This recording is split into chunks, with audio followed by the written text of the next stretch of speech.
फिर प्रजाजन किस प्रकार के पुरुष को राज्याधिकार में स्वीकार करें, अर्थात कैसा राजा होना चाहिए, यह विषय इस मंत्र में कहा है। ध्रुव सदम त्वीत्यस्य बृहस्पतिर्ऋषिः इंद्रो देवता ध्रुव सदमिति पूर्वस्यार्षि पंक्तिश्छन्दः पंचमः स्वरः। अप्सु सदमित्यस्य विकृतिश्छन्दः मध्यमः स्वरः। ॐ ध्रुवसदं त्वा नृषदं मनः सदुमुपयाम गृहीतोऽसीन्द्राय त्वाजुष्टं गृहाणामेष ते योनिरिन्द्राय त्वाजुष्टतमम्। अप्सु सदं त्वा घृतसदं व्योम सदुमुपयाम गृहीतोऽसीन्द्राय त्वाजुष्टं गृह्णाम्येष ते योनिरिन्द्राय त्वाजुष्टतमम्। पृथिवी सदं त्वा अन्तरिक्षसदं दिवि सदं देवासदं नाकसदुमुपयाम गृहीतोऽसीन्द्राय त्वाजुष्टं गृह्णाम्येष ते योनिरिन्द्राय त्वाजुष्टतमम्। राजा कैसा होना चाहिए, ये इस प्रार्थना में कहा गया है। प्रजाजन अपने राजा के प्रति ऐसा भाव और ऐसी प्रार्थना करें। हे चक्रवर्ती राजन, मैं परम ऐश्वर्य के लिए आपको स्वीकार करता हूँ, जिससे हम प्रजाजन धर्म, अर्थ, काम और परमात्मा को प्राप्त हों।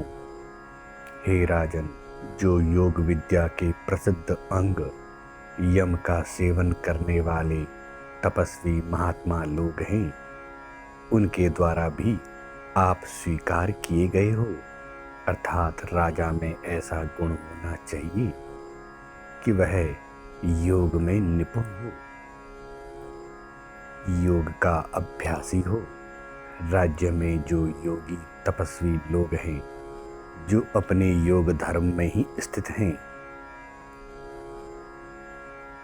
ऐसे नायक तपस्वी महात्माओं में जो राजा श्रेष्ठ है, जो राजा कीर्ति को प्राप्त होता है, वही स्वीकार करने योग्य है।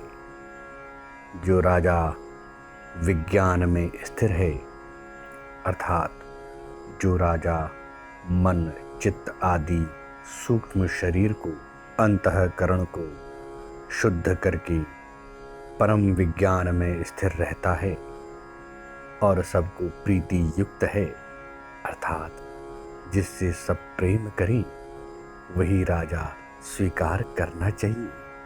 प्रजाजनों को प्रार्थना करनी चाहिए कि ऐसे राजा को सुख के निमित्त सेवन करना चाहिए, धारण करना चाहिए, जिससे राज्य में योग विद्या का प्रचार हो और प्रजा सुख को प्राप्त हो।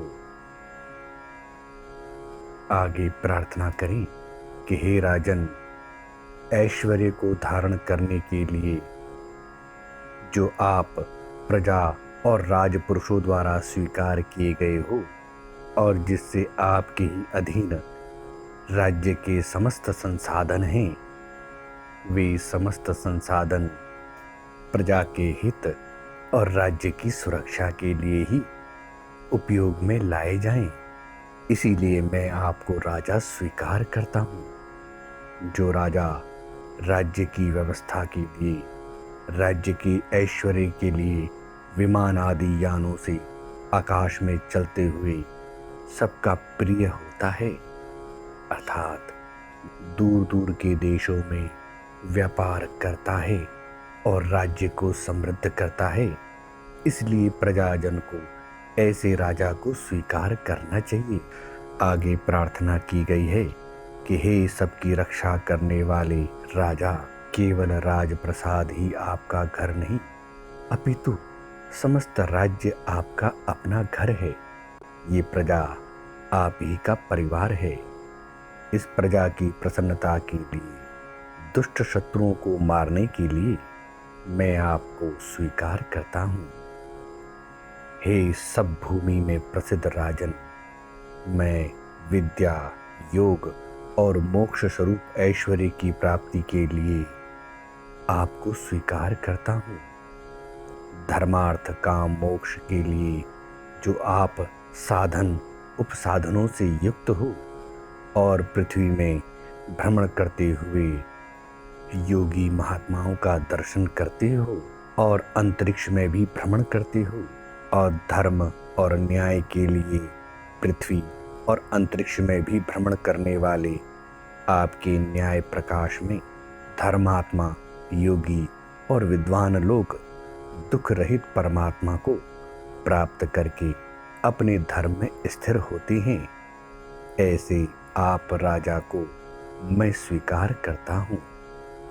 हे सब सुख और प्रजा के हित करने वाले राजपुरुष, जो ये प्रजा ही आपकी संतान है और आप अत्यंत प्रेम से इस प्रजा को समग्र सुख देने के लिए शासन करते हो, इसलिए मैं आपको स्वीकार करता हूँ।